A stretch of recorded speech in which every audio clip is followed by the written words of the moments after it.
Hi there, and welcome to hrough English. In this series, we explore the lives of amazing people and help you improve your English at the same time. Ready? Let's dive in. Frank Lloyd Wright, Mastermind of American Architecture. Chapter 1. A Visionary is Born. Frank Lloyd Wright was born on June 8, 1867, in the small farming town of Richland Center, Wisconsin. From the very beginning, the world around him was filled with strong influences that would shape his future as one of the most remarkable architects in history.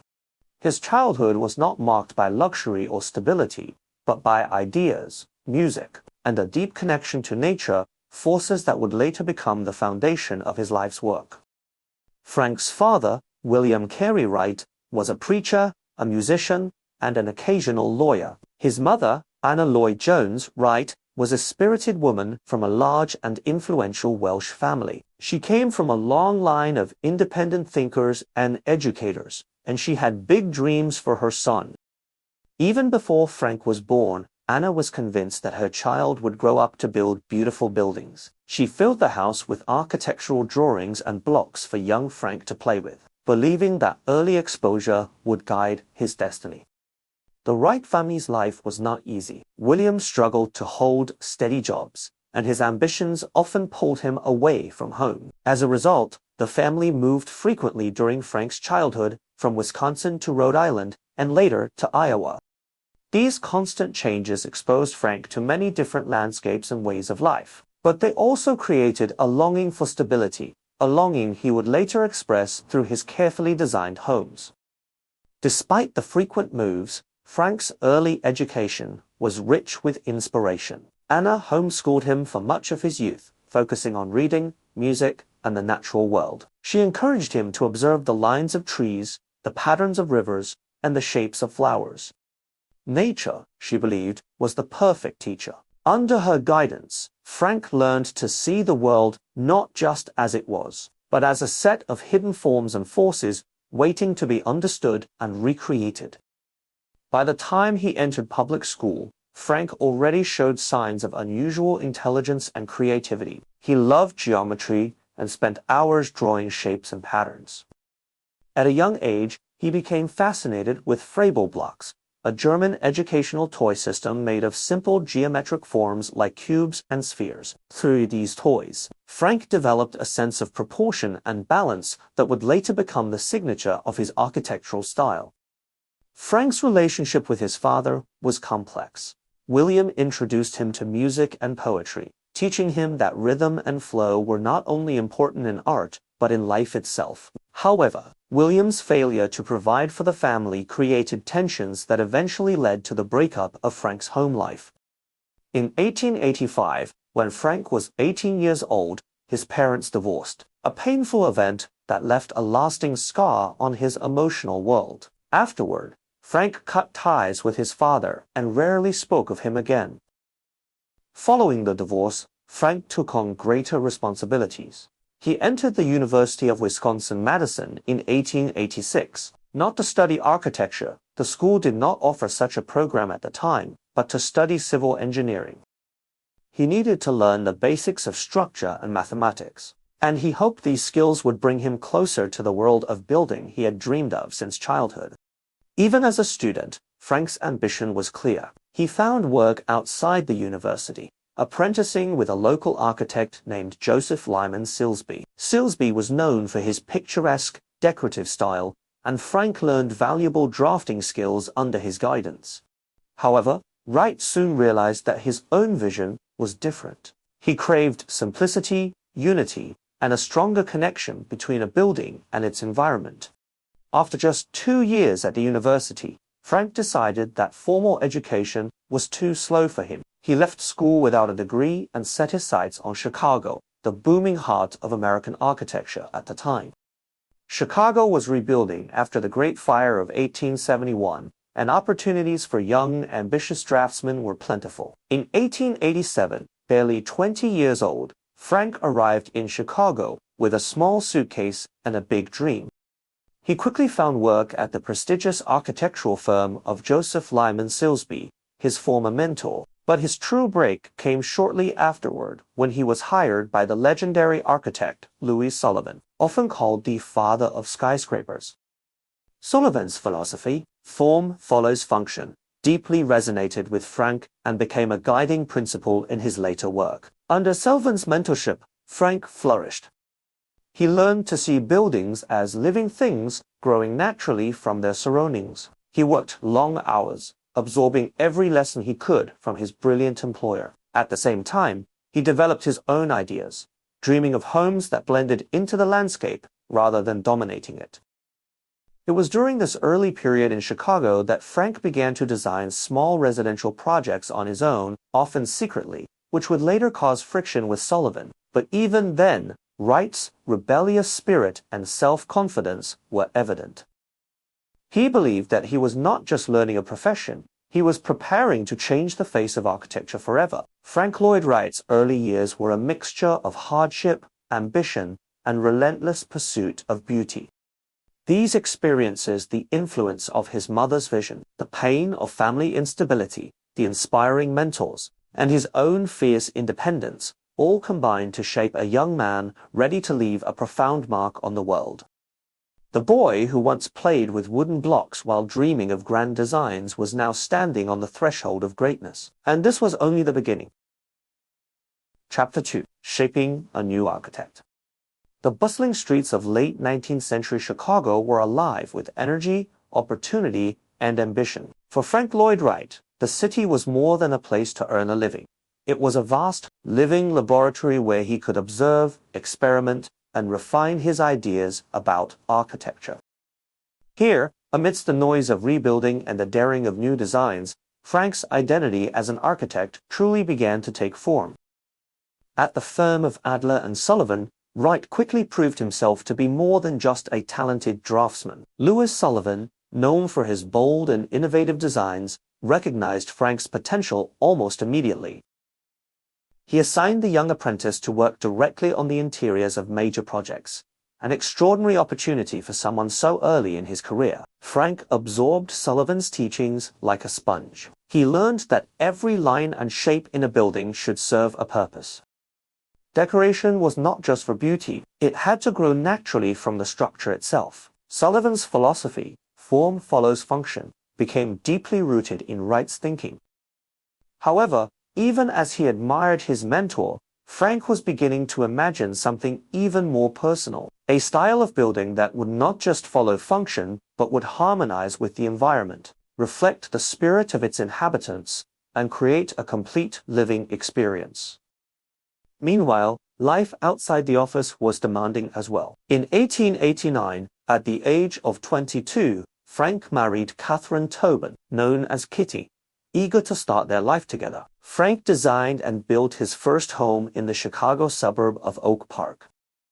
Although modest compared to his later masterpieces, the house revealed glimpses of his emerging style, strong horizontal lines, open interior spaces, and a deep respect for craftsmanship.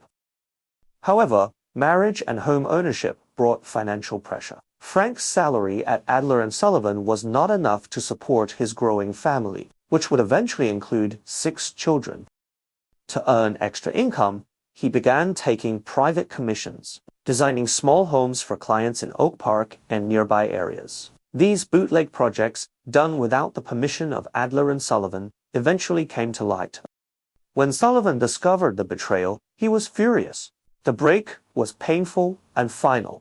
Wright was fired. Though the split with Sullivan was bitter, it forced Frank to stand on his own. In 1893, he opened his own architectural practice in Chicago. It was a bold move for a young man with limited experience, but Frank had always believed in his own vision. He was determined to carve a path that was uniquely his.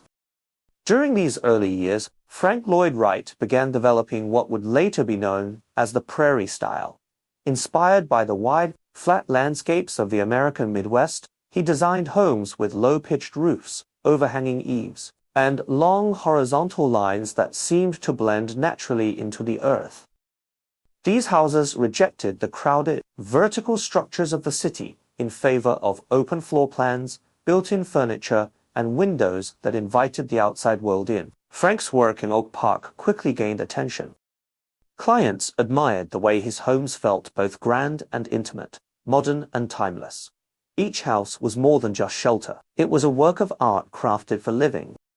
Frank called his buildings organic architecture, meaning that they should grow naturally from their surroundings and from the lives of the people who inhabited them. But Wright's ambitions extended far beyond designing beautiful homes. He dreamed of reshaping American life itself. He believed that architecture had the power to change the way people lived, to bring beauty and harmony into everyday existence. To him, a house was not merely a machine for living. It was a living, breathing entity that connected humans to the natural world. Despite his growing fame, Frank's personal life was often turbulent. His passion for his work sometimes left little room for family responsibilities. Kitty managed the household largely on her own, while Frank spent long hours in his studio, lost in drawings and dreams. His restless spirit and relentless pursuit of artistic freedom made him a difficult husband and father at times. By the turn of the century, Frank Lloyd Wright had completed dozens of houses, churches, and public buildings. Each new project brought him closer to the mature style that would define his legacy. Yet, he still felt confined by the traditional expectations of architecture. He wanted more freedom to experiment, to push boundaries, and to create spaces that expressed his boldest ideas. In 1900, he took on a commission that would mark a turning point, designing a home for Frederick C. Roby, a young businessman in Chicago. The resulting structure, the Roby House, would become one of Wright's masterpieces, a building that embodied all the principles of the Prairie style, and announced his arrival as a major force in American architecture. As he shaped the Roby House and other groundbreaking projects, Frank was also shaping himself, testing his ideas, refining his style, and challenging the architectural norms of his time. His early years in Chicago, filled with both triumph and conflict, laid the foundation for the extraordinary achievements yet to come. Frank Lloyd Wright was no longer just a promising young draftsman. He was becoming an architect with a vision powerful enough to reshape the world. Chapter 3: The Prairie School and New Horizons. By the dawn of the 20th century, Frank Lloyd Wright had begun to leave behind the echoes of his apprenticeship and early struggles. In their place rose a confident and determined architect, ready to present a bold new vision for American homes. His ideas would soon find a name, the Prairie School, and the quiet suburbs of Chicago would become the birthplace of a revolution in design. The Prairie School was not an institution with formal walls or strict membership. Rather, it was a loose collection of like-minded architects, many of whom had worked with Wright at his Oak Park studio. Young talents such as Marion Mahoney Griffin and Walter Burley Griffin shared his enthusiasm for a style that broke away from European traditions. Together, they imagined homes that looked as if they had grown from the very land on which they stood. At the heart of this new style was the belief that architecture should reflect the spirit of the American landscape. In the wide, flat expanses of the Midwest, Wright found a visual language that celebrated openness, horizontality, and connection to nature. Prairie houses were characterized by low, sloping roofs, deep overhangs, central chimneys, and open interior spaces that flowed into one another without the interruption of rigid walls. Windows played a key role in these designs. Rows of casement windows linked together blurred the line between inside and outside, letting in natural light and framing views of the surrounding landscape. Interior spaces often centered around a hearth, a symbolic and physical heart of the home where family life could gather and grow. One of the most famous examples of Wright's Prairie style was the Roby House, completed in 1910. Situated on the University of Chicago's campus, the Roby House was a radical departure from the ornate Victorian mansions that dominated the city's wealthy neighborhoods. With its sweeping horizontal lines, cantilevered roofs, and open-plan interiors, the house seemed to float above the ground. It was a bold statement of modernity, one that captured the attention of critics and clients alike. Despite the admiration, Wright's work was not without controversy. Traditionalists found his designs strange, even disrespectful. To them, A home without formal front parlors or grand ornamentation lacked dignity. Some accused Wright of abandoning the proper ways of building, but Wright was undeterred. He was not trying to please the old guard. He was creating something new, something deeply American. Throughout these years, Wright continued to expand his reputation. He designed not only homes, but also schools, churches, and office buildings. His Unity Temple in Oak Park, completed in 1908, was a groundbreaking example of reinforced concrete construction. Its stark, geometric form shocked many visitors, but its light-filled interior, with soaring spaces and carefully crafted details, left a lasting impression. Wright believed Unity Temple was one of his best works, calling it the first modern building in the world. Yet even as he reached new professional heights, Wright's personal life grew more complicated. His marriage to Kitty had long been strained. Wright's relentless work ethic, frequent travels, and desire for artistic freedom often clashed with the demands of family life. By the early 1900s, the cracks in their relationship had widened beyond repair. In 1903, Wright met Mama Borthwick Cheney, a client's wife who shared his passion for art, literature, and personal freedom. Their relationship grew into a deep, though controversial, love affair. By 1909, unable to contain his desires or conform to societal expectations, Wright made a scandalous decision. He left Kitty and his children and traveled to Europe with Mama. The public was outraged. Newspapers across America published the story with gleeful condemnation, painting Wright as selfish and immoral. His professional reputation suffered, and he lost several major commissions as a result. But Wright seemed undeterred by public opinion. For him, personal happiness and artistic integrity were worth any price. During his time in Europe, Wright published a portfolio of his work in collaboration with the Berlin-based publisher Ernst Wasmuth, known as the Wasmuth Portfolio. It featured detailed drawings of his buildings and was widely distributed among European architects. The portfolio had a profound influence on the modernist movement, inspiring figures like Le Corbusier and Walter Gropius. Though Wright himself had little interest in joining architectural schools or movements, his ideas helped lay the foundation for modern architecture worldwide.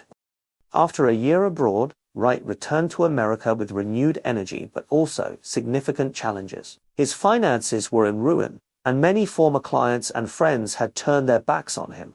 Still, he refused to retreat. Instead, he envisioned a new beginning, a place where he could live, work, and think freely. In 1911, Frank Lloyd Wright began building Taliesin, a home and studio nestled in the rolling hills of Spring Green, Wisconsin, near the land where he had spent his childhood summers. Taliesin was more than just a house. It was an expression of Wright's ideals. Built from local limestone and timber, it blended seamlessly into the landscape, embracing the natural contours of the land rather than fighting against them. At Taliesin, Wright could experiment without limitations. He designed structures, gardens, and furniture with a fluidity and creativity that few architects had ever dared. It was a sanctuary where architecture, nature, and human life could exist in perfect harmony. At least, that was the dream. As Wright worked to establish Taliesin, he also sought to rebuild his career. Despite the lingering social scandal, new clients slowly came forward, drawn by the undeniable beauty and originality of his designs. His vision of organic architecture, rooted in the spirit of place and the lives of its inhabitants, began to find an audience once again. The years following the founding of Taliesin would be filled with extraordinary creativity, personal tragedy, and dramatic transformations.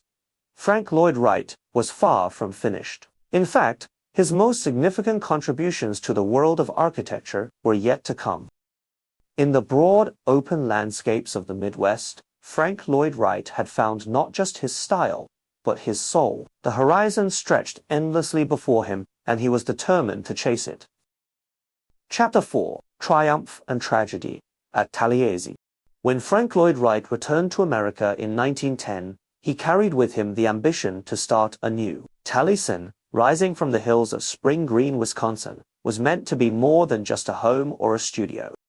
It was a personal manifesto, a place where life and art could intertwine freely. Here, he would not be bound by societal expectations or traditional forms. Taliesin was to be his refuge, his laboratory, and his triumph. The name Taliesin, meaning shining brow in Welsh, was a nod to Wright's ancestral roots and the way he designed the home to hug the hill rather than dominate it. From its low, sweeping roofs to its carefully framed views of the Wisconsin countryside, Taliesin embodied Wright's philosophy of organic architecture. Stone from nearby quarries and wood from local forests were used in construction, ensuring the building grew naturally from its environment. At Taliesin, Wright found renewed creative energy. He began taking on new commissions, eager to rebuild his tarnished professional reputation. The Midway Gardens in Chicago was among his notable projects from this period, a complex of outdoor spaces, sculptures, and entertainment halls. It was a bold experiment in integrating art, architecture, and social life, a garden for the people, as Wright described it. Yet, for all the outward signs of success, Wright's personal life remained tumultuous. He lived openly with Mama Borthwick Cheney at Taliesin, a situation that continued to stir scandal. In a conservative America, such a relationship outside the bounds of marriage was considered deeply shameful. Neighbors whispered, journalists sensationalized, but Wright remained unapologetic. His commitment to living authentically, according to his ideals, outweighed the cost of public disapproval. For a time, Wright and Mama built a peaceful, secluded life together at Taliesin. Mama pursued her own passions, particularly translating the works of Swedish feminist Ellen Key into English. She shared Wright's belief in personal freedom and the importance of creative fulfillment. Their days were filled with intellectual conversations, artistic projects, and long walks through the hills. It was a golden period of productivity and contentment. But fate, cruel and sudden, was about to strike. On August 15, 1914, tragedy shattered the peace at Taliesin. While Wright was away in Chicago overseeing work on Midway Gardens, a servant at Taliesin, a recently hired man named Julian Carlton, committed a horrifying act. Without warning, he set fire to the living quarters of the estate and, armed with an axe, attacked the residents as they tried to escape the flames. Mama Borthwick Cheney, her 2 children, and 4 others were brutally murdered. Taliesin itself was left a smoldering ruin. The news shocked the nation. Reporters flocked to Spring Green, eager to chronicle every grisly detail. For many, Wright's unconventional life made the tragedy seem almost a form of divine punishment, a terrible consequence of his rebellion against social norms. Wright was devastated beyond words. The woman he had defied society for, the home he had built as a sanctuary for them both, all had been destroyed in a single afternoon of madness. 4 days, Wright wandered through the wreckage of Taliesin, stunned and broken. Friends and colleagues feared he would never recover. But somehow, from the depths of grief, Wright found a stubborn ember of resolve. He would rebuild. He had to rebuild, not just for himself, but for Mama's memory, for the ideals they had shared. Work began almost immediately. Wright oversaw the reconstruction personally, refusing to let tragedy define the place he had created with such care. The new Taliesin, later known as Taliesin II, rose from the ashes, even more determined and lyrical than before. It was not an exact replica. Wright made changes, incorporating new ideas about space and flow that had evolved from his experiences. In rebuilding, he was also reinventing. Despite his personal losses, Wright continued to work with fierce intensity. He completed commissions like the Imperial Hotel in Tokyo, a massive project that tested every bit of his ingenuity. Designed to withstand Japan's frequent earthquakes, the hotel's floating foundation system and flexible structure were ahead of their time. When the Great Kanto earthquake struck in 1923, the Imperial Hotel famously survived with minimal damage, while much of Tokyo was devastated. Wright's reputation, which had suffered in America, soared in international circles. Yet the 1910s and early 1920s were also years of financial struggle. Wright's projects were often ambitious and expensive. Combined with his personal extravagance, fine clothes, art collections, travel debts mounted quickly. Legal battles over unpaid loans and construction costs followed him relentlessly. Still, he pressed on, believing that true artistry could not be compromised by financial worries. Meanwhile, Wright's family life continued to evolve in complex ways. His children grew older, some choosing to follow paths far from architecture. His relationships with them were often distant, shaped by long absences and his all-consuming devotion to work. Wright married again in 1923, this time to Miriam Noel, a woman with her own troubled past. Their relationship was volatile from the start, marked by passionate arguments and painful separations. Within a few years, they had separated for good. Yet through every storm, personal, professional, emotional, Taliesin remained the center of Wright's world. It was more than just a house. It was a living experiment, a canvas upon which he could test his boldest ideas. In the years to come, Taliesin would evolve into a training ground for young architects, a place where Wright could pass on his philosophy to a new generation. But for now, it stood as a symbol of resilience, battered, scarred, but still beautiful. Standing among the rolling hills, Frank Lloyd Wright understood something deeper than ever before, that creation and destruction were forever linked, that from devastation could rise new life. And so he built and dreamed and built again, chasing a vision that even tragedy could not extinguish. Chapter 5: Reinvention and the Birth of the Taliesin Fellowship. By the mid-1920s, Frank Lloyd Wright was a man both celebrated and isolated. His reputation abroad, especially after the success of the Imperial Hotel in Tokyo, was strong. Yet, in America, commissions dwindled, and he faced ongoing financial troubles. Newspapers that once praised him now treated him with a mixture of curiosity and skepticism. He was seen by some as a brilliant but fading star, a genius whose greatest works might already be behind him. Wright, however, refused to accept such a fate. In his mind, he was just getting started. Taliesin, rebuilt and renewed, remained at the heart of his ambitions. It was more than a home. It was a symbol of resilience, a living testament to the idea that beauty could rise from ashes. But Wright needed more than a private refuge. He needed a way to sustain his work and to inspire the next generation of architects. An idea began to form, one that would transform not just his life, but also American architectural education, a fellowship. In 1928, Wright divorced Miriam Noel and soon married again, this time to Olga Ivanovna Lazarevich, affectionately known as Olgavana. She was a strong-willed woman of Montenegrin descent, steeped in the teachings of the spiritual philosopher G.I. Gurdjieff. Like Wright, she believed in the importance of community, creativity, and disciplined living. Together, they envisioned Taliesin not just as a personal estate, but as a place where young apprentices could live, learn, and work alongside the master. Thus, in 1932, the Taliesin Fellowship was born.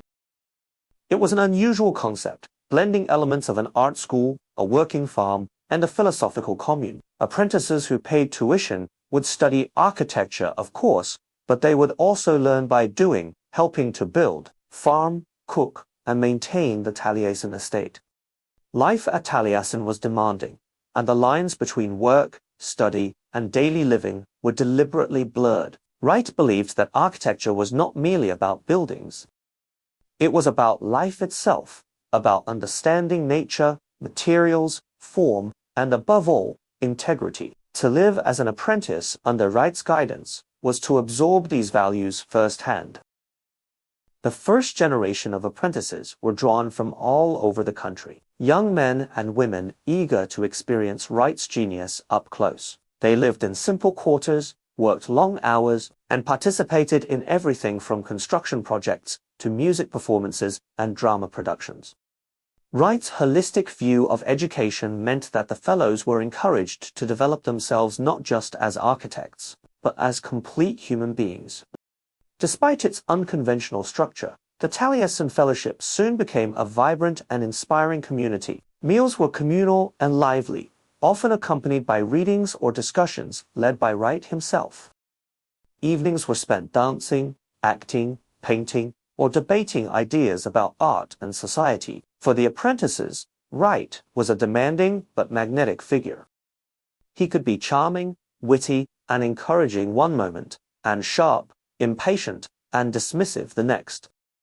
He expected complete dedication, and he brooked no laziness or mediocrity. Yet those who earned his respect found themselves given remarkable opportunities to participate in significant architectural projects. Through the fellowship, Wright began to reassert his influence on American architecture. He was no longer just designing individual buildings. He was shaping the future of the field through the young minds he nurtured. At the same time, Wright began to attract attention once again from clients. The Great Depression had made large projects rare, but it also inspired a new kind of architectural thinking, one that sought simplicity, economy, and harmony with nature. Wright's principles, long ahead of their time, now seemed ideally suited to the needs of the era. One of his most famous projects grew directly out of this period, Falling Water. Commissioned by the Kaufman family, owners of a prominent department store in Pittsburgh, Falling Water was intended as a weekend home built over a picturesque stream and waterfall in rural Pennsylvania. Rather than simply building near the falls, as his clients expected, Wright made a daring decision. He would build directly over the waterfall itself. The design was revolutionary. Broad concrete terraces stretched out horizontally, anchored by a strong stone core that seemed to grow out of the rocks themselves. Water rushed below and around the house, becoming an integral part of the living experience. Falling Water was not just a house. It was an embodiment of Wright's belief that architecture should be part of the environment, not imposed upon it. When completed in 1937, Falling Water caused a sensation. Critics and the public alike hailed it as a masterpiece. The cover of Time magazine featured Wright calling attention to the fact that, at age 70, he was not a relic of the past, but a force still shaping the future. Falling Water rejuvenated Wright's career in a profound way. Commissions increased. His voice once again carried weight in architectural discussions. Even more importantly, he now had a group of dedicated apprentices, the Taliesin Fellowship, helping him realize his vision. Meanwhile, Taliesin itself continued to evolve. The apprentices built new structures, experimented with materials, and maintained the land. Wright and Olgivanna held seasonal migrations between Wisconsin and a new winter campus, Taliesin West, established in the Arizona desert.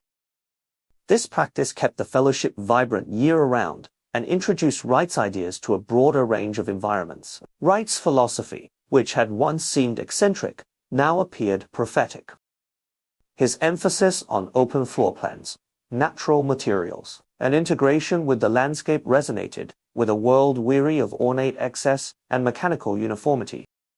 He was not just building houses, he was offering a way of life. As Wright approached his 70s, his spirit showed no signs of dimming. If anything, the creation of the Taliesin Fellowship had given him a new kind of immortality, a way to pass on his ideals and passion to generations yet unborn. For Wright, the greatest work was always the next one. The horizon remained endlessly inviting, and he endlessly ready to chase it. Chapter 6. Usonian Dreams and the American Landscape. In the late 1930s, Frank Lloyd Wright, now firmly re-established as a visionary architect, turned his focus toward a new ambition, reshaping the way ordinary Americans lived. He had long believed that good architecture should not be reserved for the wealthy. Beauty, harmony, and functional design, he insisted, were the rights of all people, not just the privileged few. The economic hardships of the Great Depression had only deepened his conviction. Wright saw a nation struggling, yearning for affordable homes that reflected American ideals, freedom, individuality, and a close relationship with the land. In response, he conceived a new kind of house, the Usonian home.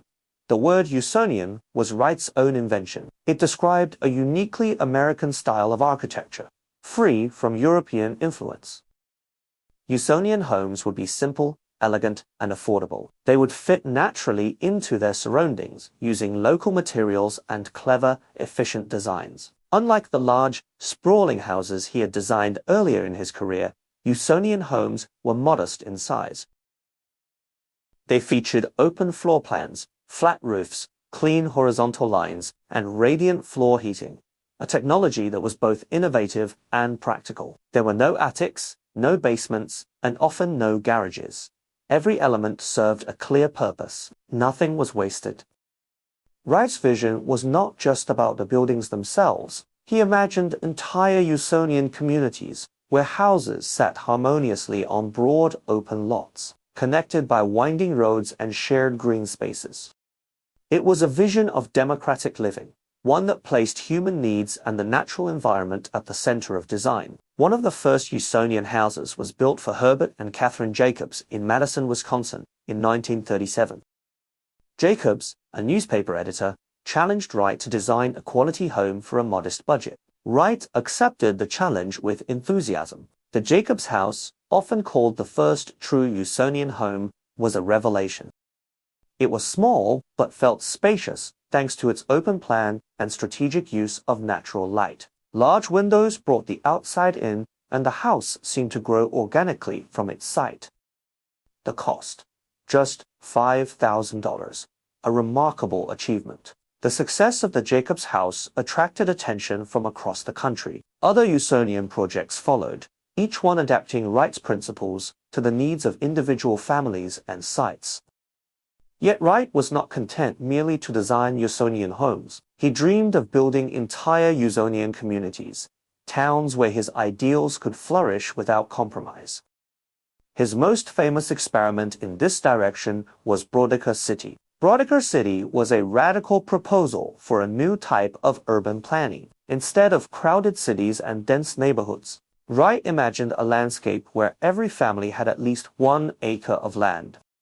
Houses, farms, factories, and parks would be spread out in a careful balance.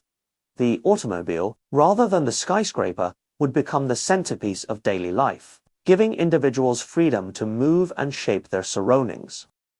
Biography City was never built except in scale models and drawings, but its ideas deeply influenced later suburban development in America, for better or worse.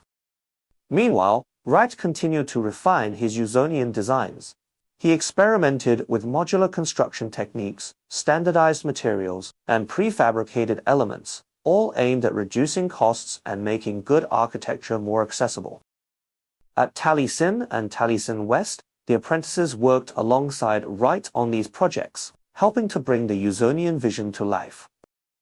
They built prototypes, drew endless plans, and learned to see architecture not just as a technical skill, but as a philosophy of living. Throughout the 1940s, Wright remained remarkably active. He designed dozens of Usonian homes, many of which are still celebrated today for their warmth, efficiency, and timeless beauty. He also continued to challenge himself creatively. Even as he pursued his Usonian ideals, he took on larger and more complex commissions when the opportunity arose. One of his most ambitious projects during this period was the design of the Johnson Wax headquarters in Racine, Wisconsin. Commissioned by Herbert F. Johnson, the chairman of the S.C. Johnson Company, the headquarters was unlike any office building in America. Wright created a vast, open workspace supported by slender dendriform columns that widened like trees at the top, creating a forest-like canopy of light and space.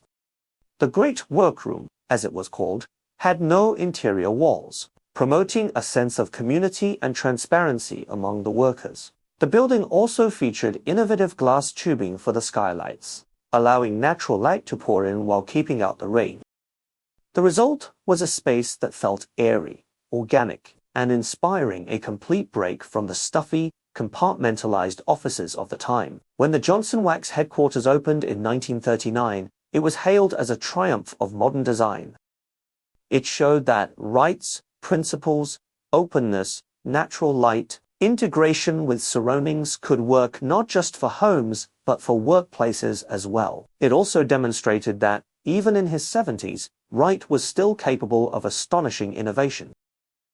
For Wright, the Usonian houses and Biography City were not separate from his larger body of work. They were expressions of the same belief that architecture, properly conceived, could transform lives. By shaping the spaces where people lived and worked, architects could shape society itself. He was fond of saying, "The mother art is architecture. Without an architecture of our own, we have no soul of our own civilization." Through his Usonian dreams, Wright sought to give America just such a soul, one rooted in freedom, nature, and human dignity. As the world moved closer to another great conflict, the Second World War, Wright pressed onward, refusing to be slowed by age or changing fashions. His apprentices continued to gather around him, building, learning, and carrying forward the vision he had dedicated his life to realizing. The best, in Wright's mind, was yet to come. Chapter 7. A Phoenix Rising, Masterpieces of the Late Years. By the early 1940s, Frank Lloyd Wright was in his 70s. For most men, it would have been a time to slow down, to reflect quietly on a long and accomplished life. But Wright was not most men. Far from retiring, he entered one of the most productive and astonishing periods of his career. It was as if time itself had decided to reward his stubbornness and vision with a final, brilliant flowering. In the aftermath of the Great Depression and amid the tensions of World War II, America needed dreams. Wright provided them, not in the form of empty promises, but through breathtaking buildings that reimagined what was possible. One of the first and greatest of these late masterpieces was Falling Water, designed for the wealthy Kaufman family in rural Pennsylvania. Although Falling Water had been designed earlier, in 1935. It was in the 1940s and beyond that its legend grew. The house was like nothing anyone had ever seen, built over a waterfall. It did not simply sit in nature. It became part of nature itself. The cantilevered terraces stretched out like the wings of a bird, while the sound of rushing water filled the rooms. Materials were drawn directly from the site, local stone for the walls, large expanses of glass to dissolve the barrier between inside and outside. Falling Water was not just a home. It was an experience, one that changed forever how people thought about living with the land rather than simply upon it. Architectural critics, once skeptical of Wright's radical ideas, now hailed him as a genius. Falling Water appeared on magazine covers, exhibitions, and television programs. Suddenly, Wright was not just an architect. He was a cultural icon, yet he was far from finished. In the late 1940s and early 1950s, Wright's ambitions grew even larger. He took on monumental projects, each one more daring than the last. Churches, museums, skyscrapers, nothing seemed beyond his reach. Among these grand visions was the Unitarian Meeting House in Madison, Wisconsin. Commissioned by a small congregation with limited funds, Wright approached the project with both heart and imagination. The building's triangular form, with a soaring, folded roof, suggested the hands of a person raised in prayer. The walls of glass filled the sanctuary with soft, natural light, creating an atmosphere of peace and reverence. It was a perfect example of how Wright could capture spiritual ideas in physical form. But perhaps no project of his late years stirred his passion more than the design of the Guggenheim Museum in New York City. The Guggenheim was unlike any museum the world had ever seen. Rather than a series of ordinary rooms, Wright designed a continuous spiral ramp, winding up from the ground floor to the dome above. Visitors would not walk from one gallery to another, but instead glide slowly upward, as if ascending a sacred mountain of art. Wright famously said, "I want to make the building and the painting a beautiful symphony such as never existed before in the world of art." Construction of the Guggenheim was slow and difficult. There were legal battles, financial challenges, and endless technical problems. Some New Yorkers mocked the strange, white, shell-like form rising on Fifth Avenue, calling it everything from a washing machine to an inverted oatmeal dish. But Wright was undeterred. He believed deeply in the integrity of his vision, and he fought for it at every step. He supervised the construction personally, often arguing with engineers, city officials, and even his own clients to protect his design. Meanwhile, at Taliesin and Taliesin West, life continued in a vibrant rhythm. Students and apprentices, called fellows, lived, worked, and learned alongside Wright, experiencing architecture not just as a set of rules, but as a way of life. They helped build structures, tend gardens, cook meals, and maintain the sprawling properties. In the evenings, there were lectures, music, dance, and endless discussions about art, philosophy, and society. Wright's wife, Olgivanna, played a crucial role in maintaining the Taliesin Fellowship. A strong and determined woman, she managed the community's finances, education programs, and daily operations. Her presence allowed Wright to focus more fully on his creative work. During these late years, Wright became a powerful figure in American culture. He was frequently interviewed on radio and television, where he charmed audiences with his sharp wit, bold opinions, and twinkling humor. He did not hesitate to criticize modern architects, whom he believed had lost touch with nature and human needs. "Less is only more," he quipped, "where more is no good." At the same time, younger generations of artists, writers, and thinkers began to see him as a prophet of creativity and individualism. In 1956, at the age of 89, Wright appeared on the popular television show What's My Line? The panelists failed to guess his profession, and when he finally revealed his identity, the audience erupted into applause. Here was a man who had lived long enough not only to see his ideas take root, but to become a living symbol of artistic freedom. Through it all, Wright remained restless, always looking ahead. New commissions continued to pour in: private houses, civic centers, hotels, and even proposals for entire cities. His designs grew bolder, his imagination more expansive. The world was changing. The jet age had arrived. Cities were growing ever more crowded and complex, but Wright believed architecture could still offer a better way to live. In his mind, modern technology should not separate people from nature. It should bring them closer to it. He once wrote, "The mission of an architect is to help people understand how to make life more beautiful, the world a better one for living in, and to give reason, rhyme, and meaning to life." As he approached his 90th birthday, Frank Lloyd Wright showed no signs of slowing down. Instead, he seemed to burn more brightly than ever, a phoenix rising from the ashes of tradition, soaring into the future. The next chapters of his life would bring triumphs, sorrows, and the final realization of some of his most daring dreams. But for now, Wright stood at the height of his powers, a living testament to the belief that creativity, once unleashed, knows no age.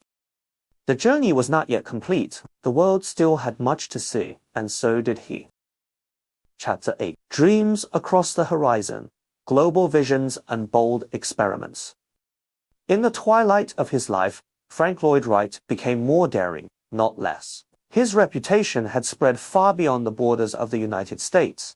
Across Europe, Asia, and Latin America, people began to see Wright as more than an architect. He was a visionary, a man whose ideas transcended buildings and touched the future itself. After the triumphs of the late 1940s, Wright turned his attention to even grander dreams. He no longer sought merely to design individual houses or museums.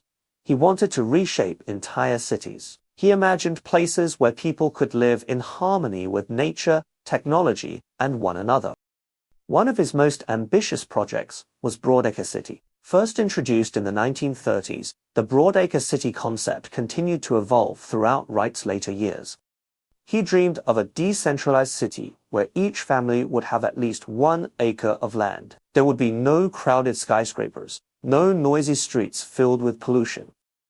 Instead, transportation would be personal, small airplanes and cars, and power would be distributed cleanly and efficiently. Schools, shops, farms, and factories would be carefully woven into the landscape, respecting the natural contours of the land. It would be a place where individuals could live freely, surrounded by beauty. Though Broadacre City was never built, Wright created detailed models and drawings, showcasing his ideas in exhibitions around the country. To many, the project seemed utopian, even impossible. But to Wright, it was simply common sense, a logical extension of his belief that architecture should serve life, not imprison it. At the same time, Wright began receiving commissions from abroad. One of the most fascinating was a plan to design a luxury hotel in Baghdad, commissioned by King Faisal II of Iraq. Wright envisioned a magnificent structure rising along the banks of the Tigris River, blending traditional Islamic architecture with modern innovation. There would be graceful arches, shimmering pools, and expansive gardens, a palace of dreams in the heart of an ancient city. Wright even traveled to Baghdad to study the land and meet with local officials.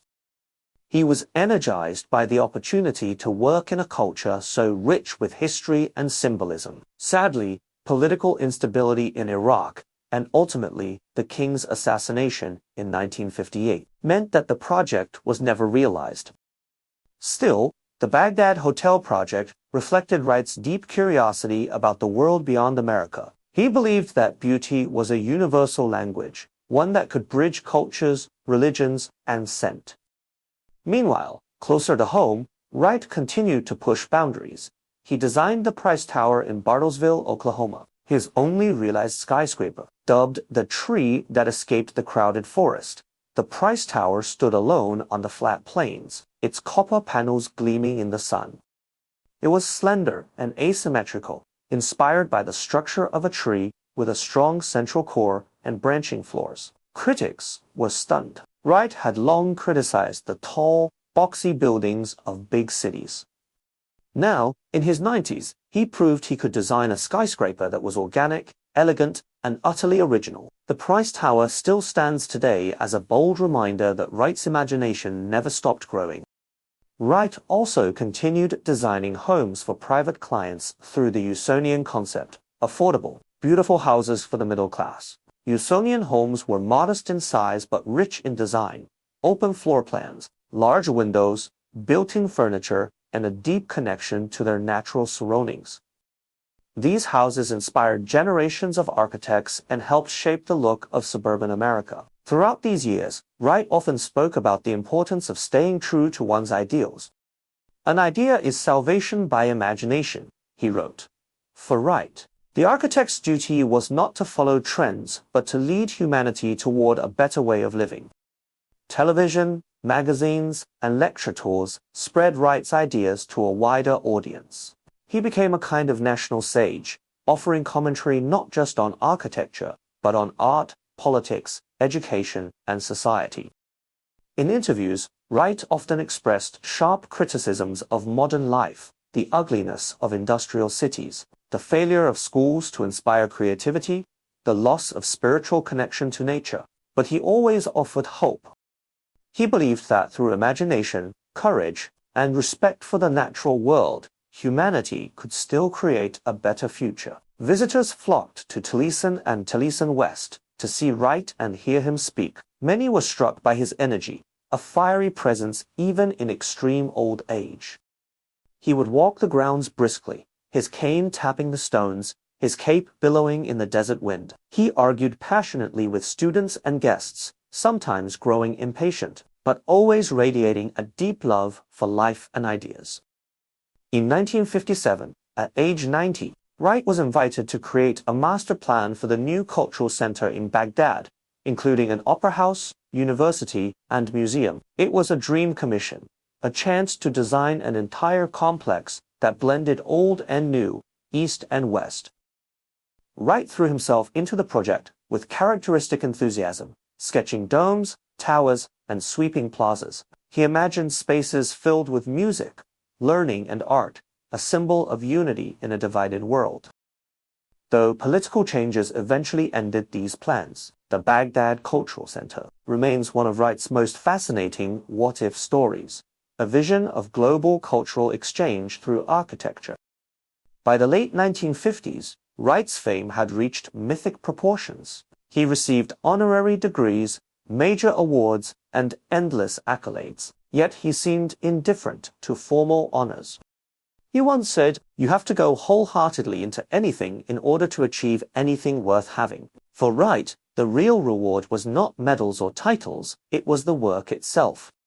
Each building was a new challenge, a new exploration, and he was still dreaming. In the final years of his life, Wright drafted plans for even more daring projects: futuristic residential towers, civic centers, concert halls. He envisioned buildings that seemed to float in space, structures that played with gravity and light in ways that still astonish architects today. He even designed a mile-high skyscraper, the Illinois Tower, a building so ambitious that even today, engineers marvel at the boldness of the concept.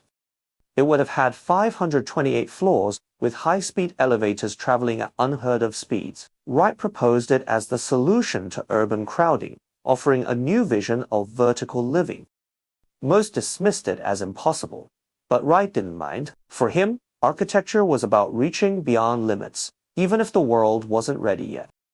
As the 1950s came to a close, Frank Lloyd Wright stood as a giant in his field, a man who had lived long enough to see the seeds of his rebellion blossom into a revolution. He had reshaped not just how buildings looked, but how people thought about living itself. Yet he remained restless. There was always another horizon to chase, always another dream to bring to life. Chapter 9. The Last Blueprint. A Life's Work Nears Completion. In the final years of his life, Frank Lloyd Wright worked as though time itself could be conquered. At an age when most would have long since retired, Wright's mind remained a whirlwind of visions, ideas, and blueprints. He often joked, "The longer I live, the more beautiful life becomes." And it showed. New projects continued to fill his days. Meetings, drawings, lectures. The rhythm of his life barely slowed. Even as his body grew frailer, Wright's spirit seemed to burn brighter. One of the greatest achievements of this period was the design and construction of the Guggenheim Museum in New York City. The Guggenheim was unlike anything the world had ever seen. Rather than a traditional museum filled with separate rooms and straight corridors, Wright envisioned a vast spiral. Visitors would ride an elevator to the top and then walk slowly down a continuous ramp, experiencing art in a flowing natural movement, almost like a river. The shape itself was revolutionary. The building rose from the ground in a wide helix, curving gracefully against the rigid geometry of Manhattan's streets. To some, it resembled a giant seashell. To others, a white ribbon curled toward the sky. But to Wright, it was something deeper, an expression of organic form, a space that invited people to feel rather than just observe. He wrote, "Architecture is life, or at least it is life-taking form." Building the Guggenheim was not easy. Wright battled city regulations, skeptical clients, and rising construction costs. Many critics mocked the design, calling it ugly, impractical, or even an inverted washing machine. But Wright stood firm. He believed in the power of his vision. He insisted that true art required courage and that public opinion would eventually catch up with genius. "First they laugh at you," he said, "then they fight you, then they accept you." As construction of the Guggenheim progressed, Wright also kept busy with smaller projects. He designed private homes, civic centers, churches, each one infused with his signature ideas of space, nature, and individual freedom. His last residential project, the Norman Lakes house in Phoenix, was a perfect example. Built into the desert hills, the home curved and flowed with the land, embracing the rocky slopes and endless blue sky. Even at 91 years old, Wright was still refining his craft, still pushing against limits, still dreaming. At Taliesin West, Wright remained surrounded by his apprentices, the fellowship, many of whom had been with him for decades.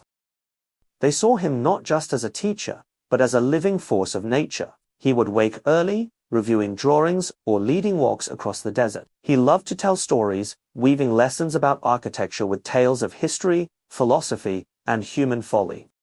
He teased, challenged, and inspired, always demanding the best from those around him. Visitors were often astonished by Wright's vitality.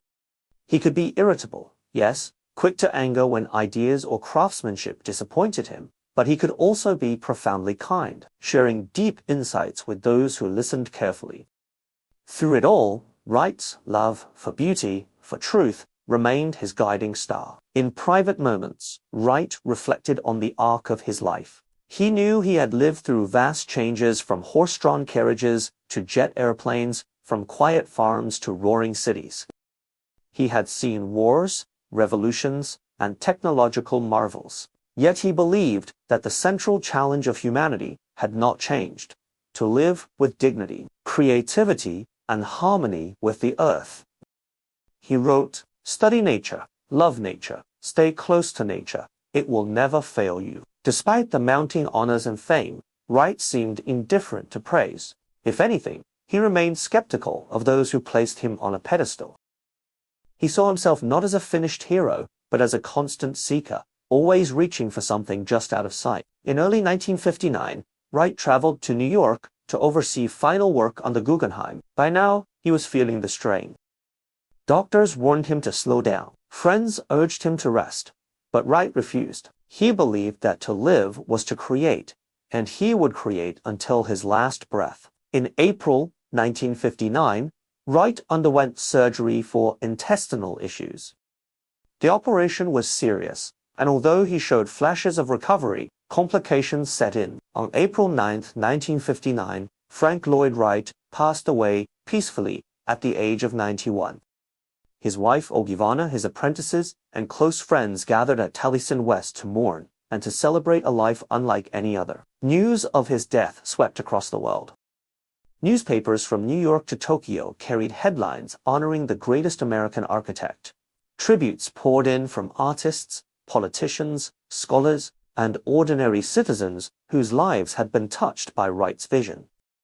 At Taliesin West, they held a simple ceremony, no grand speeches, no long prayers, just a deep silence under the wide desert sky, broken only by the whispering wind.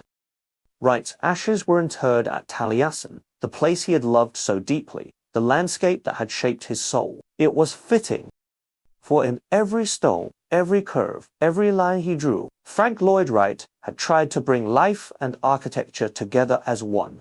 And now he had returned to the earth he had honored all his life. Chapter 10. Legacy Written in Stone and Sky. When Frank Lloyd Wright passed away in 1959, the world did not simply lose an architect, it lost a visionary whose ideas would echo for generations. His final masterpiece, the Guggenheim Museum, opened later that same year. Despite early criticism, it quickly became a global icon. Today, millions of visitors walk its spiraling ramp, feeling the dynamic energy that Wright had imagined. Critics who once dismissed his work grew silent. Art historians, architects, and even casual visitors came to recognize the museum not just as a building, but as a living experience, a sculpture where human beings moved like rivers of thought. Yet the Guggenheim was only a single thread in the vast tapestry of Wright's influence. Across the United States, from the prairie houses of Illinois to the desert homes of Arizona, Wright's touch remains unmistakable. His vision of organic architecture, buildings that grow naturally from their environment, forever changed how people thought about homes, offices, and public spaces. More than 1,000 designs bear his name, with over 500 realized as standing structures. Each one, whether a modest home or a grand civic center, carries the same spirit, an invitation to live in harmony with nature, to find beauty in simplicity, and to cherish the light, the air, and the land. Wright's philosophy was not limited to technical design. It was a way of life. He believed that architecture could shape human character, that good buildings could make people feel more alive, more connected, more at peace. The space within becomes the reality of the building, he said, and through that space, he believed the soul could expand. In the decades after his death, Wright's students, the Taliesin Fellowship, carried his teachings forward. Many became influential architects in their own right, spreading his ideas to new cities and new generations. At Taliesin and Taliesin West, his legacy remained vibrant. Both places evolved into architectural schools and living museums, where visitors could walk the same paths Wright once did, studying the principles he held so dear. Recognition for Wright's work continued to grow. In 2019, 60 years after his death, 8 of Wright's buildings were collectively inscribed as UNESCO World Heritage Sites. This rare honor confirmed what many had long known, that Wright's creations belonged not only to America, but to the cultural heritage of humanity. Among the honored works were Falling Water, the Guggenheim, Taliesin, Taliesin West, and the Roby House. Each structure stood as a testament to Wright's genius, diverse yet unified, groundbreaking yet deeply human. Wright's personal life, too, became a subject of fascination. Books, documentaries, and films explored the complex man behind the masterpieces. They revealed his fierce independence, his passion, his flaws, and his relentless quest for beauty. He was not a perfect man, nor did he pretend to be. He clashed with clients, challenged social norms, and made bold claims about his own greatness. But through it all, he remained true to his core belief that art and life must be inseparable. Today, architecture schools around the world teach Wright's principles. Designers still draw inspiration from his lines, his spaces, his deep respect for the earth. Beyond architecture, Wright's influence touches art, literature, philosophy, even everyday living. His idea that buildings should nurture the human spirit has found new relevance in an era seeking sustainability, mindfulness, and harmony with nature. Young architects studying today often stand before falling water, feeling not just awe, but a call to action, to create spaces that breathe, that inspire, that honor both humanity and the planet. Wright's enduring lesson is simple but profound. To live beautifully is not a luxury, it is a necessity. He taught that we are shaped by the places we inhabit, and that by shaping them wisely, we shape ourselves wisely too.